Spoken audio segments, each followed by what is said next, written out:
Vavtharad marketing યાર્ડમાં આગામી 15 ઓગસ્ટથી 17 ઓગસ્ટ સુધી સળંગ 3 દિવસ હરાજી સહિતનું તમામ કામકાજ બંધ રહેશે। વેપારીઓની લેખિત માંગણીને ધ્યાનમાં રાખી અને બજાર સમિતિએ આ મંજૂરી આપી છે, જેમાં 15 ઓગસ્ટના રોજ સ્વતંત્રતા દિવસની જાહેર રજા, 16 ઓગસ્ટના રોજ રવિવાર અને 17 ઓગસ્ટના રોજ શ્રાવણ માસના પ્રથમ સોમવારની રજા રહેશે।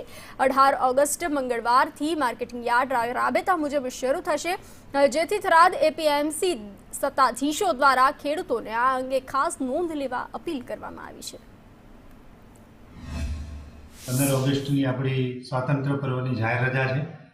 બીજા દિવસે 16 ઓગસ્ટે રવિવારની પણ જાહેર રજા છે અને 17 તારીખે પવિત્ર શ્રાવણ માસનો પ્રથમ સોમવાર હોવાથી અમારા માર્કેટ યાર્ડના વેપારીઓ, હમાલ મિત્રો આ તમામની રજૂઆત મળેલ હતી કે આ પવિત્ર દિવસે સોમવારના દિવસે જો રજા રાખવામાં આવે તો એઓ પોતાના ધાર્મિક દર્શનાર્થ પણ કરી શકે।